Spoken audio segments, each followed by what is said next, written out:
Yolanda Collado López, graduada en Medicina por la Universidad Autónoma de Barcelona, estudiante de doctorado en el Department de Psiquiatría y Medicina Legal en la Universidad Autónoma de Barcelona.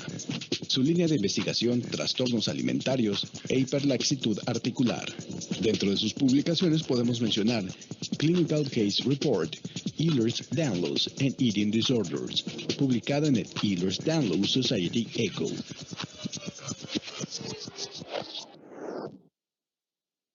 Soy Yolanda, graduada en Medicina y estoy cursando el doctorado en la Universidad Autónoma de Barcelona, de Psiquiatría.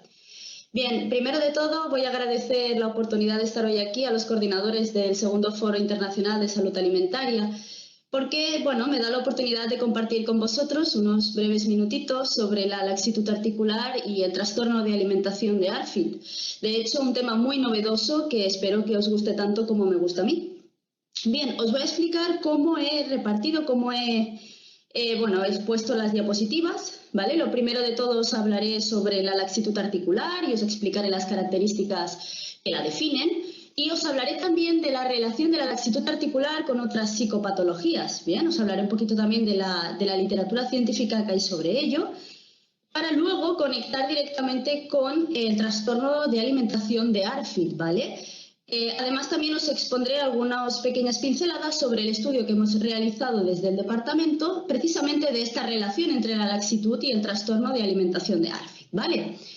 Bien, empiezo un poquito con la laxitud articular y os doy cuatro pinceladillas sobre lo que significa, lo que es, ¿vale? Y hay que tener en cuenta que es un trastorno, que es una alteración hereditaria del tejido conectivo, por lo que pasará de familias, ¿no? Pasará de padres a hijos hasta en un 75% de los casos, es decir, que su tasa de heredabilidad es muy alta. ¿Y en qué se caracteriza? Pues bien, tenemos que hay una mayor distensibilidad de los movimientos pasivos y una mayor flexibilidad de los movimientos activos. Para que nos hagamos una idea, es aquellas personas que son capaces de hacer auténticas barbaridades con los brazos, de ponerlos aquí, de ponerlos allá, o que se tuercen los tobillos mucho, ¿vale? Esto sería como lo más característico que se puede ver así a simple ojo, ¿vale? Pero ¿qué pasa? Que hay diferentes grados de laxitud articular.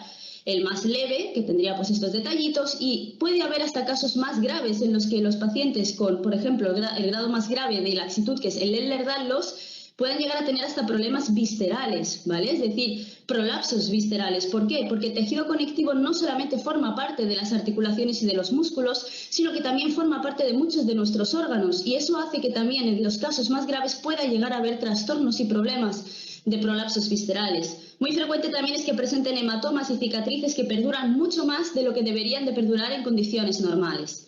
¿Cuál es el problema? Que es un trastorno que es muy frecuente en la población. De hecho, se estima que el 15-20% de la población tiene algún grado de laxitud articular, pero pasa desapercibido. De hecho, apenas casi nunca se suelen diagnosticar, a no ser que lo vayas a buscar de forma muy concreta, ¿vale? Es importante tener en cuenta esto, pero también es importante tener en cuenta la conexión que hay entre la laxitud articular y la psicopatología, es decir, los trastornos relacionados con la psique o la mente, esta conexión entre lo que es físico y lo que es mental.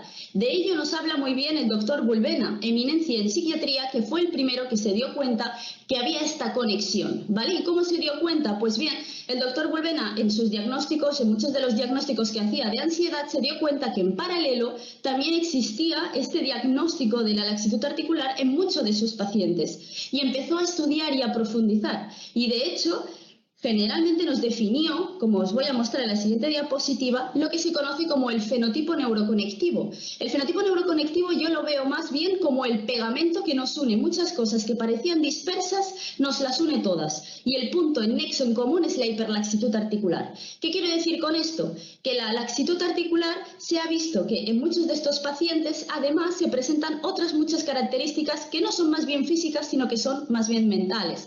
Se ha visto que estos pacientes suelen tener una mayor percepción de las sensaciones corporales internas. Por ejemplo, son pacientes que muchas veces dicen que cuando se van a dormir se escuchan los latidos del corazón o escuchan los rugidos de hambre con mucha más severidad que los pacientes normales o los pacientes, digamos, que no tienen esta condición, ¿vale? Son además pacientes que suelen tener asociados muchos trastornos de ansiedad, especialmente agorafobia, trastornos de ansiedad por separación, de forma más acusada que lo que se presenta en la población común, ¿vale? Y esto generalmente nos lo definió el doctor Bulbena con este esquema maravilloso que se puede ver claramente toda la relación, es muy gráfico, ¿vale? Y se llama fenotipo neuroconectivo, ¿vale? De nuevo, el pegamento que nos une varias características en el centro que sería la laxitud articular, ¿vale? Bien, a partir de aquí mucha literatura que ha estudiado, ¿no?, esta conexión, y os la pongo aquí, algunos de los ejemplos, y me quedo especialmente con Carolina Baeza, ¿vale?, que os lo pongo en el siguiente, aquí. Carolina Baeza nos muestra un modelo muy claro y nos dice cuáles son algunas de las características presentes en los pacientes con laxitud articular que llevan a que tengan una alimentación más restrictiva. Y os pido que os quedéis con este modelo porque va a ser el nexo con el que voy a conectar con el trastorno de ARFID. ¿Qué nos muestra Carolina Baeza en este modelo? Bien, nos muestra cómo los pacientes con hiperlaxitud articular o el grado más extremo, que es el síndrome de Ehlers-Danlos, presentan una mayor tendencia a tener pues alergias alimentarias, problemas gastrointestinales. Es muy característico que tengan un olfato más desarrollado, un gusto más desarrollado, por lo que son más estrictos, ¿no?, en todo este tema. Suelen ser pacientes que además tienen más problemas temporomandibulares, más problemas de la mucosa de la boca, y todo esto lleva a que en muchas ocasiones les representa una dificultad para alimentarse normalmente. Suelen tener conductas de evitación a ciertos alimentos, tienen conductas de selectividad, unos patrones muy específicos, lo que lleva a pues que en muchas ocasiones se acompañe de pérdida de peso, problemas nutricionales, y nos lleve a pensar de forma equívoca en muchas ocasiones que es porque tienen una anorexia o bulimia de base. Pero esto no es así, sino que deberíamos de ir un poco más a fondo, como bien nos muestra Carolina con este bonito modelo, que nos deja muy claro lo que vengo a decir, ¿vale? Conectando con esto y quedándonos con esta fotografía de este modelo de Carolina Baeza, paso a hablaros del trastorno de ARFID. ¿Qué es ARFID? Bueno, el propio nombre en inglés nos lo indica, es Avoidant Restricted Food Intake Disease, o lo que es lo mismo, un trastorno por evitación o restricción de los alimentos. ¿Vale? ¿Qué tenemos en un niño ARFID? Bueno, un niño ARFID tiene pérdida de interés por la comida, pasa a tener miedo a las consecuencias negativas de comer, porque son niños que después de comer pues tienen sensaciones gástricas pues pesadas, incluso pueden llegar a causarles dolor, ¿no?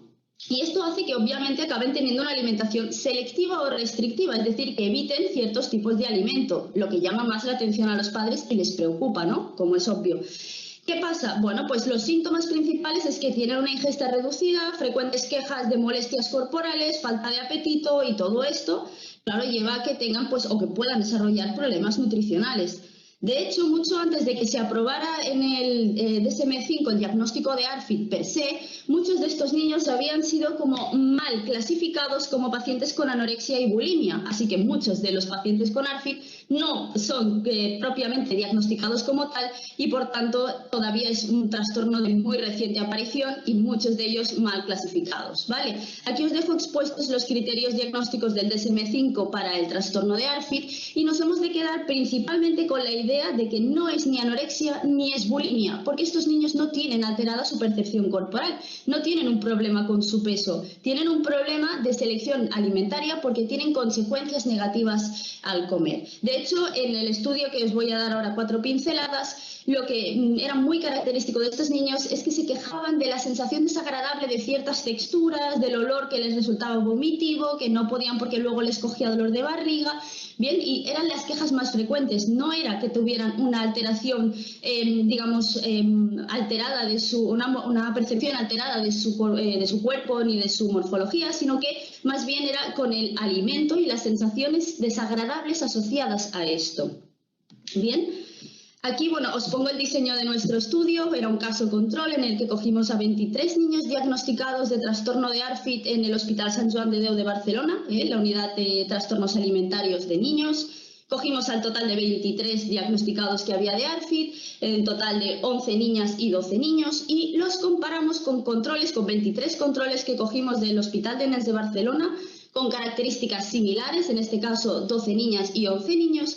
¿Y qué hicimos? Pues bien, les pasamos test de laxitud articular, medimos su laxitud articular, tanto los casos como los controles, y aquí os pongo los criterios, ¿vale? Este test concretamente suma un total de 9 puntos y se consideraba hiperlaxitud a partir de 4 puntos o superior, ¿vale? Y a continuación os pongo otro test que le pasamos, ¿vale? Como veis aquí los morados y tienen cicatrices que persisten en el tiempo, bien, o si pueden pues adquirir posturas o tomar posturas de los dedos o de los brazos, ¿no? Hicimos las mediciones oportunas.